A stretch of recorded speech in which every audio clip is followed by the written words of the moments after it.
Hi, this is Brittany Daggett with Rentec Direct, and I'm here with Casey Miller from Rentec Direct. Casey is a landlord herself and a real estate and rental expert, and we are going to talk about some landlord questions that we are seeing out online, and we just want to address them and hopefully help anyone that those burning questions at home as well. Yeah, we get asked all the time our advice as real estate professionals and then experience in the field. Like, what would you do in this situation? So we thought it'd be fun to kind of hear from each other about what's going on. This is actually how we come up with the content for a lot of our articles is what are people asking? Let's answer it through written content. And we've had our Rentec Direct blog online for almost 20 years now.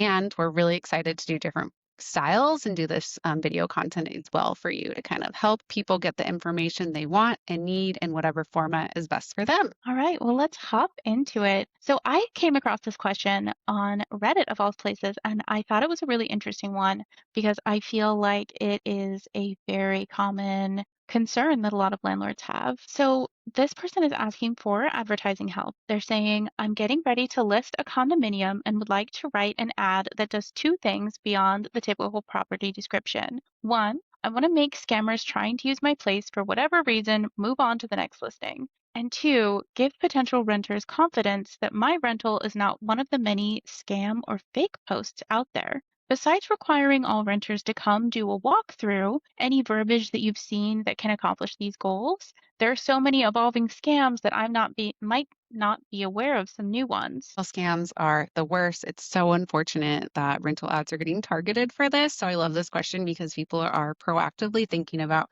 how they can be taken legitimately by prospective tenants, but also being worried about like, hey, I don't want my property to be used in some rental scam because that is super unfortunate when that can happen because I mean, it's happened to one of my properties before, and there's not much I could do about it once you see it online listed for a rent price that wasn't legit or a rental listing that wasn't legit. So yeah, when I think of this, my first thought, I'm curious if you have the same one, Brittany, is make sure that you have a website for your rental properties or rental business. Even if you're an individual landlords, call it caseysrentalproperties.com, register it. What am I saying? URLs are super, or domain names are super affordable to get these days. Property management software might even provide a free rental website like Rentec does. But basically, set up a web page, a very simple one that establishes yourself as a rental property owner. You could even have like a shell rental property company, like we own our properties under an LLC. That's how we manage them. But that makes it really easy to legitimize yourself, say, like, this is my business, here's the contact information, here are the properties that I have. And that can just make anyone reviewing your rental listing see like they have a website, just gives that one extra layer of validation. So that's one of the things I can think of to help you seem a little bit more legitimate online. What are you thinking, Brittany, about that? Yeah, it's so funny that you mentioned that because that was absolutely my first thought as well. Unfortunately, for the first part of this person's question, there is really not a lot of recourse to make sure that scammers just don't use your listing. But what you can do is make sure that what you're providing for potential applicants is verifiable. And this landlord is saying that they do require renters to come in for a walkthrough. I do think that there is some certain merit to that because a lot of scams are it's all online. Definitely some red flags where the person will show up eventually the property thinking that they're going to move in and that's the first time that they see it and it's either already rented somewhere else or sometimes even just like homes for sale are used in that respect. So I do think that having your information available for your business is going to be key because the renters that unfortunately, have been through the scam process before or know to look out for it, that's what they're going to be looking for. There are renters that aren't going to be able to come for an in-person walkthrough all the time. So having other means to show that you are a legitimate landlord is going to be, I think, key. I also think that there's a lot of instances where these scammers are taking your entire property description. So if you have information in there about where they can find out more about you and your business as a landlord, if you have information about your website, there's a good chance, and hopefully it will happen, that that whole spiel is just going to be pulled by the scammer that isn't doing their due diligence and like doing that extra work.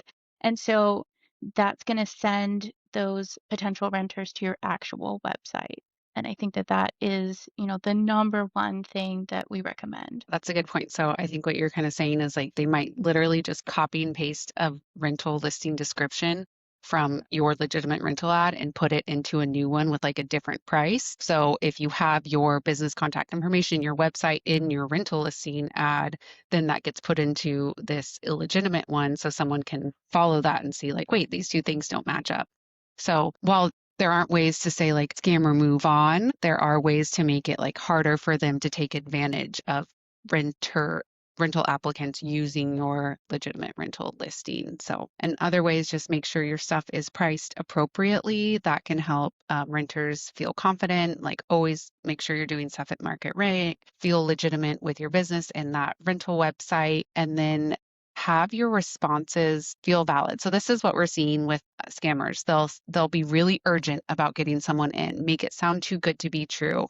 And that's what we're trying to educate rental applicants on as like if this feels too easy, too exciting for that like, a rental is priced 200 below market, 300 below market and the landlord's like or the potential landlord's like, I'll meet you. Don't worry. It's fine. That can feel legitimate. But if you're almost making it too easy, that's what we warn rental applicants about. So for you, just do your business appropriately. Don't accommodate them too much because that almost makes it seem too eager, but just set up your plan, show them the property, and think about ways that feel legit on your end so you're not making too many accommodations for these renters that might be hesitant. And have your phone number ready, your email address ready, and that website and a rental application process that is what was the other one I saw? I knew a rental applicant who was asked to just take a picture of their credit score and email it into a potential landlord. And